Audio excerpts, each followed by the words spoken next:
예, 이번 사건은 사정 변경의 원칙과 계약 해제에 관한 사건입니다. 2007년 3월 29일 선고된 것으로 2004-31302 판결입니다. 계약을 없던 걸로 하자고 이렇게 되어 있는데, 우선 이 사건의 사실관계를 좀 보자면은, 조금 이것보다는 복잡한데, 간략히 얘기를 하면 그런 얘기입니다. 제주시에서 그 개발 제한 구역으로 묶여 있는, 즉 개발 제한 구역 내의 토지를 개발 제한 구역 해제를 요구를 해서 해제한 다음에 매각을 하는 겁니다. 그래서 매각을 하는데 그 원고가 이 토지를 개발 제한 구역 내 토지를 해제된 후에 매수를 하는데, 이 토지의 가격이 한 2,500만 원 정도 되면은 이 원고가 이 토지를 1억 3천에 매입을 합니다. 그 이유는 뭐냐면은 이 토지를 매수해서 건물을 짓고 그 건물에서 식당을 운영하겠다 이런 얘기입니다. 식당을. 그래서 매각 예정 가격보다 월 4배 정도 되는 1억 3천만 원을 구입을 했는데, 문제는 이 토지가 다시 매각 후에 원고에게 매각 후에 용역 계약에 의해서 다시 어떻게 해요? 보존해야겠다라고 이제 계획이 변경됐고, 따라서 공공공지로 편입이 돼버립니다. 이 토지를 포함해서 이 주변에 총 34필지의 토지에 대해서 공공공지로 편입이 됐고, 따라서 이 얘기는 결국 어떻게 해요? 매각돼서 원고가 소유권을 취득할 때만 해도 건물을 지어서 식당으로 이용할 수가 있었는데, 그 후에 공공공지로 편입이 되면서 이제 이 토지의 건물을 짓지 못하게 돼버린 겁니다. 그러니까 소유 대금을 다 지급하고 소유권 인저 등기까지 다 받은 이 토지에 대해서 건물을 짓지 못하게 되니까 사정 변경, 즉 처음에는 건물을 지을 수 있었는데 지금은 어떻게 공공공지로 편입이 되면서 건물을 짓지 못하게 됐다라고 하는 거죠. 이와 같은 사정 변경을 이유로 해서 계약의 해제를 요구한 겁니다. 계약의 해제를. 그러면 결국 당사자가 예상하지 못했던 이런 사정의 변경이 있을 때, 그 사정의 변경을 이유로 계약 해제를 인정할 수 있느냐라고 하는 것, 이게 소위 신의 측에 의해서 인정할 수 있느냐라고 하는 것인데, 이게 곧 사정 변경 원칙이라고 하는 겁니다. 사정 변경 원칙이다. 그러면은 이에 관해서 이 쟁점 결국 그겁니다. 사정 변경을 이유로 계약을 해제할 수 있느냐, 즉 계약의 효과를 부정할 수 있느냐라고 하는 것이고, 또 만약에 그것이 가능하다면 어떠한 경우에 계약 해제를 할 수 있느냐라고 하는 겁니다. 계약 해제할 수 있느냐. 이에 관해서 민법 2조를 보게 되면 이번에 몇 번 말씀을 드렸지만은 권리의 행사와 의무의 이행은 신의조차 성실히 해야 한다. 이 신의칙이라고 말씀을 드렸습니다. 신의칙. 그래서 이거는 도덕규범이 이제 법규범화된 것이다라고 말씀을 드렸는데, 이 구체적인 내용은 어떻게 해요? 사실 시인의조차 성실히 해야 한다. 뭘? 권리의 행사와 의무의 이행은. 그럼 어떻게 하는 것이 시인의조차 성실히 하는 것이냐? 이거는 알 수 없다라고 하는 겁니다. 결국 추상적으로 이렇게 정해져 있고, 구체적인 내용은 결국 법원의 재판에 의해서 결정이 될 수밖에 내용이니까 결정이 될 수밖에 없다라고 하는 거죠. 그래서 그러면 이런 경우에 법원은 어떻게 판시를 했느냐? 피고는 원심에서는 위 매매 계약의 해제에 따른 원상 회복으로서, 즉 따라서 건물을 지을 수 있었는데 이제는 건물을 짓지 못하게 됐으니까 이건 사정 변경을 이유로 한 계약 해제가 가능하다 인정을 했던 겁니다. 그런데 다시 이제 대법원에 와서는 또 뭐라고 뒤바뀐 거예요. 이른바 사정 변경으로 인한 계약 해제는 계약 성립 당시 당사자가 예견할 수 없었던 현저한 사정의 변경이 발생하였고, 그러한 사정의 변경이 해제권을 취득하는 당사자에게 책임 없는 사유로 생긴 것으로서 계약 내용대로 구성력을 인정한다면 신의 측의 현재의 반환은 이런 결과가 생기는 경우에 계약 준수 원칙의 예외로서 인정되는 것이 사정 변경에 의한 계약 해제다. 그런데 여기서 말하는 사정이라고 하는 건 계약의 기초가 되었던 객관적인 사정으로서 일방 당사자의 주관적 또는 개인적 사정을 의미하는 건 아니다. 또한 계약 성립의 기초가 되지 아니한 사정이 그 후 변경되어 일반 당사자가 계약 당시 의도한 목적을 달성할 수 없게 됨으로써 손해를 입게 되었다 하더라도 특별한 사정이 없는 그 계약 내용의 효력을 그대로 유지하는 것이 신의 측에 반한다고 볼 수도 없다 이렇게 되어 있습니다. 결국 이 얘기는 일정한 경우에는 사정 변경을 이유로 한, 즉 일정한 요건을 갖춘 경우에는 사정 변경을 이유로 한 계약 해지를 인정한다. 하지만 이 사건은 그 요건에 해당하지 않기 때문에 사정 변경을 이유로 계약 해지를 못 해주겠다 이런 이야기입니다.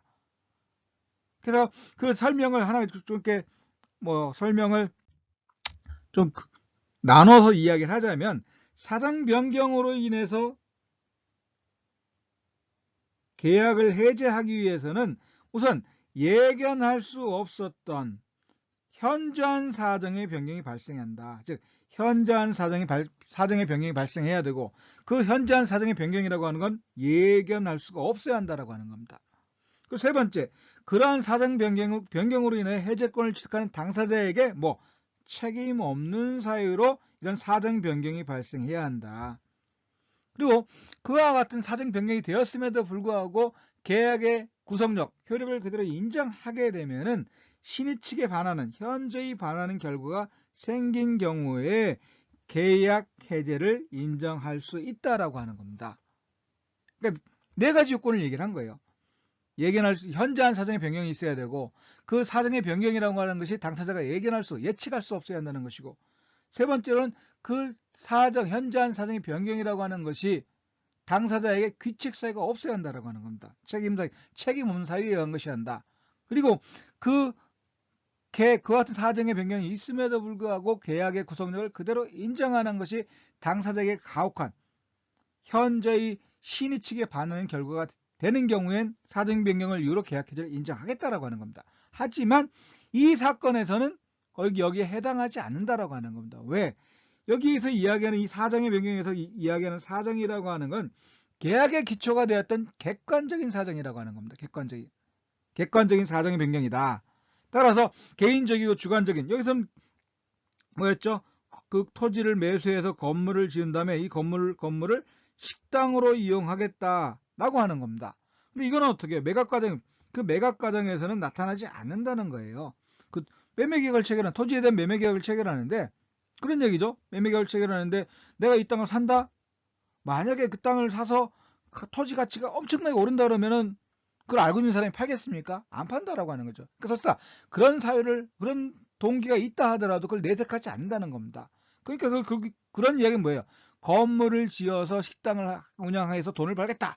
이런 사정은 결국 객관적인 것이 아니라 주관적인 속사정이라고 하는 거예요. 주관적인 사정. 따라서 이런 주관적이고 개인적인 사정은 여기서 이야기하는 사정, 현저한 사정의 변경에서의 그 사정에는 해당하지 않는다라고 하는 거죠. 그리고 또 하나는 이 사정이라고 하는 건, 여기서 건물 지어서 식당을 짓겠다. 이런 것이 사정이라고 하면 이것이 어떻게 해요? 계약 성립의 기초가 돼야 되는데 다 아니다라고 하는. 즉 우선은 객관적인 사정이 아니다. 또 계약 성립의 매매 계약을 체결하는데 기초가 된 건 아니다라고 하는 겁니다. 건물을 지어서 식당을 짓겠다. 건물을 지어서 식당을 운영하겠다라고 하는 것은 계약 성립의 기초가 된 사정이 아니다라고 하는 것이고, 또 설사 그것이 바뀌었다 하더라도 따라서 어떻게 해요? 여기서 사정변경 원칙에서 이야기하는 사정의 변경에 해당하지 않는다라고 하는 겁니다. 그러니까 결국 이 사건에 있어서는 그 사정의 변경을 이유로 계약 해지를 인정할 수 없다라고 하는 겁니다. 자, 그러면은 이 사건이 이제 어떠한 의미가 있냐라고 하는 것인데, 이런 거 생각할 수 있어요. 물론 그전에도 사정 변경을 이유로 해서 계약의 해제를 인정할 수 있다라는 뉘앙스가 있는 판결이 있었지만, 이 사건은 그 요건을 구체적으로 예시를 하고 있습니다. 구체적으로 예견할 수 없었던 현저한 사정의 변경, 그리고 그 사정의 변경이 당사자에게 귀책 사유, 책임 없는 사유로 발생해야 되고, 그 사정의 변경이 있음에도 불구하고 계약의 구속력을 그대로 인정하는 것이 당사자에게 현저히 신의 측에 반하는 결과가 되는 경우에 어떻게 한다? 그 사정 변경을 이유로 한 계약 해지 인정한다라고 하는 겁니다. 그런데 여기서 주의하실 것이 뭐냐면, 계약 해지 인정한다고 해서 사정 변경이 있으면 무조건 계약 해지 인정하는 것이 아닙니다. 그것이 신의 측에 반하는 hin의 측에 반하는 현저한 결과가 나타난다. 그러면 그 현저한 결과가 발생하지 않도록 우선 어떻게 해야 되는 거예요? 계약 내용을 수정해야 한다는 거죠. 수정을 해도 그 현저히 신의 측에 반하는 결과를 더 이상 어떻게 할 수 없다. 라고 하게 되면 마지막에 가서 계약 해제를 인정해야 한다고 하는 거죠. 마지막으로. 그러니까 계약을 체결했는데 그 계약의 구성력을 단지 사정 변경이 있다라고 해서 예측할 수 없는 사정 변경이 있다라고 해서 계약의 해제를 무조건 인정한다라고 하는 건 계약은 지켜져야 한다라는 이런 즉 계약은 지켜져야 한다라고 하는 이런 원칙에 반한다라고 하는 겁니다. 그래서 사정 변경을 이유로 한 계약 해제는 최소화돼야 한다는 것이 원칙이다라고 하는 거죠. 그래서 일단은 계약의 구성력을 인정하는 것이 즉 사정 변경이 있음에도 불구하고 계약의 구성력을 인정하는 것이 당사자에게 가혹하다라고 하게 되면 일단은 그 가혹한 결과를 수정하는 방향으로 계약의 내용을 수정하는 것이고 그래도 그 신의 측에 반하는 결과를 어떻게 해결할 수 없다라면 마지막에 가서 계약 해지 인정하는 것이지 처음부터 뭐 계약 해지 인정한다 이렇게 할 수는 없다라고 하는 거예요. 그러면 이 사건의 의미가 있는 건 앞에서도 말씀드렸지만 계약 사정 변경을 이유로 한 계약 해제를 인정할 것이냐. 물론 계속적 계약의 경우 해지는 사정 변경을 이유로 한 계약의 해지는 인정을 하고 있습니다. 보증계약이라든지 또 임대차 계약과 같은 일정한 경우 계속적 계약의 경우는 사정 변경을 이유로 한 계약을 해지 인정하고 있지만 사정 변경을 이유로 한 계약 해제는 아직 인정한 판례가 나오지 않고 있어요. 특히 물가 변동으로 인한 뭐 폭등이겠죠. 물가 폭등으로 인해서 그 물건의 가치가 현저히 바뀌었다 하더라도 변동됐다 하더라도 그 물가 폭등 변경이라고 하는 것이 어느 정도 예상할 수 있었다라고 하는 것이고 우리 법원은 물가 상승 폭등으로 인한 사정 변경을 이유로 해서 계약 해지를 아직 인정한 판례가 없어요. 물론 그 외에도 인정한 게 없습니다. 다만 이 사건부터는 어떻게 해요? 사정 변경을 이유로 한 계약 해제를 하기 위한 요건을 계속해서 이야기를 하고 있고 다만 그 요건에 해당하지 않기 때문에 사정 변경을 이유로 한 계약 해제 인정할 수 없다. 이렇게 돼버린 겁니다. 그러니까 사정 변경을 이유로 한 계약 해제 인정할 수는 있겠지만 요건에 해당하는 사건이 없다. 이렇게 이해하시면 될 것 같아요. 그런 취지로 이해할 수가 있는 것 같습니다. 그래서 그런 의미에서 이 판례가 의미가 있다라고 하는 것이고 그 이후 쭉 사정 변경을 이유로 한 계약 해제 요건은 다 이야기하면서 다만 그 요건에 해당하지 않기 때문에 계약 해제, 사정 변경을 이유로 한 계약 해제 인정할 수 없다. 이렇게 이야기를 하고 있습니다. 그렇게 이해하시면 될 것 같아요. 이 판례 취지는. 그래서 일단 우리 법원은 사정 변경을 이유로 한 계약 해제 뭐 요건을 갖추면 인정하겠지만 아직 그 요건을 갖춘 판례는 없다. 즉 사정 변경을 이유로 계약 해제를 인정한 판례는 아직 없습니다. 그렇게 이해하시면 될 것 같아요. 그래서 일정한 경우 사정 변경을 이유로 한 계약 해제 인정할 수도 있다라고 하는 것인데 다만 그 사정 변경을 이유로 한 계약 해제를 인정하는 것은 최소화해야 한다. 그래서 그 사정 변경이 있는 경우에 그것이 가혹한 결과, 신의 측에 반하는 결과가 나온다라면 일단은 그 신의 측에 반하는 결과를 수정하는 계약 내용을 수정하는 방향으로 고쳐야 할 것이고 그것이 불가능하다면 마지막에 가서 계약의 해제를 인정하는 것이고 따라서 사정 변경을 이유로 한 계약 해제는 최소화되어야 되는 것이 맞지 않겠냐라고 하는 겁니다. 뭐 그렇게 이해하시면 될 것 같아요. 자, 그래서 사정 변경 원칙에 관한 얘기는 말씀을 드렸고 이 사건 말씀을 드렸고요. 그 이후 쭉 판례가 같은 취지의 판례가 이어지고 있다라 그렇게 이해하시면 되겠습니다.